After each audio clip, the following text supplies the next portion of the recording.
God had this route for me to do, so He guided me through all this so I can continue my journey, my work here, on Earth. So that's what I'm doing. I'm continuing my work. My name is Hector Ramirez, and I'm a firefighter by trade. I was born in 1962, June 12th, in Bayamon, Puerto Rico. Lived there for a while. The childhood in Puerto Rico it was a great time living there. I mean, I don't regret anything I did. I mean, it was chasing after the chickens and living with my grandmother and all that. It was a little difficult at the time. The showers were outside, the commode was outside, mosquitoes all the time everywhere biting us. But now I'm so glad I went through that, because now I know what it's like to live in the country and the country life, So. Hector's family never stood in one place for too long due to his parents' divorce, but he made the best of it after moving to his new home in Connecticut. At the 6 months old, I came to the United States. We lived here for a while, and I went back to Puerto Rico and came back here to finish high school in 10th grade. While his adjustment to the United States was a little challenging, the language barrier didn't pose too much of a problem. The language barrier was there, but we went to a bilingual school in Puerto Rico and also here, so we went to, it wasn't that bad because they were teaching us the proper way of speaking English, and people that came from the third world countries, Mexico or Puerto Rico or Dominican Republic or wherever, that were speaking more Spanish, so they put them in certain classes that were geared to just people like that, and that's the class I went to when I came from Puerto Rico to Warren Harding High School in Bridgeport, Connecticut. There I played soccer for 3 years. Then went on the Marine Corps, and I also played soccer for the Marine Corps. And then I got hurt, and then got injured, ankle surgeries, and then that was it as far as soccer. But yeah, that's the sport I played soccer pretty much all my life, that and surfing. Well, surfing got into it. I first started with skateboarding, and of course, like everybody else, goes from the concrete wave to a regular wave. Started out skateboarding, and from there on, I progressed to wanted to do some boogie boarding and more of the ocean. And finally, I tried out surfing, and I've been doing it ever since. So.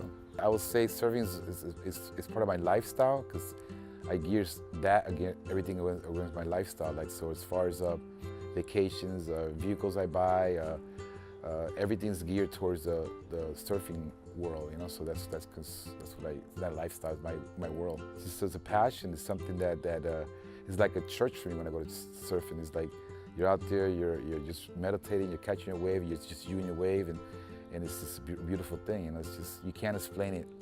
There's this thing that says only a surfer knows the feeling, so once you catch a wave, then you know what I'm talking about, Hector is known by those close to him as the surfing bombero, or in other words, the surfing firefighter. When I came out of the Marine Corps, I applied for the fire service and state troopers and all that, and I got hired in 1986 in the fire department in Norwalk. And it's been a great experience helping out people. It's been good times, bad times, tragedies, a lot of deaths, but that's part of the job. And I love it. I won't trade anything else for it, The career of firefighting can even take its toll on Hector's cheerful attitude.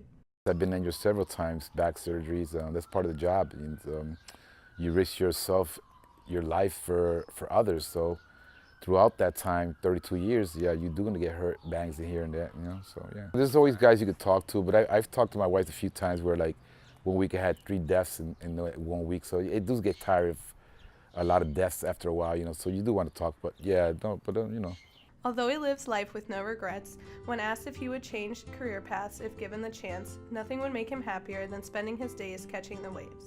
Yeah, if I would have changed, I probably would have been a beach bum, if anything, besides that, but living the life on the beach, if anything, would have been towards the surfing industry. If anything, I would have gone that way, but no, God knows what He's doing, so He lead me this way, so that's where I'm at, Staying true to his path, he was blessed with a happy family. I have a family. I have a wife and 2 kids. I have a daughter that's 30, just got married in October, and I have a son that's going for his master's and going to Sacred Heart University. Through the many difficulties that Hector has faced, his encouraging spirit fully embodies what it means to achieve the American dream. Yeah, I'm looking back on everything. Everything I went through, I don't regret it, even though it's a negative, because it shows me, it made me a lot stronger than what I am, and to be able to accept things a lot stronger. So yeah, coming back the way I was, living in the projects, gangs. Yeah, I'm glad I turned out to be, in a positive way. But again, I always say, God had this route for me to do, So He guided me through all this so I can continue my journey, my work here, on earth. So that's what I'm doing. I'm continuing my work. I take life, not so seriously like everybody else does. And then once you do that, then I think you'll be okay, stress-free, With his kids growing up and near retirement, Hector is planning for the next chapter in his life with his family by his side. I'm gonna see myself underneath a palm tree, having a coconut, probably cleaning my wax and my board with my wife right next to me and hopefully my grandchildren in Florida somewhere or in Costa Rica. Reporting from Bridgeport, Connecticut, this is Sacred Heart News.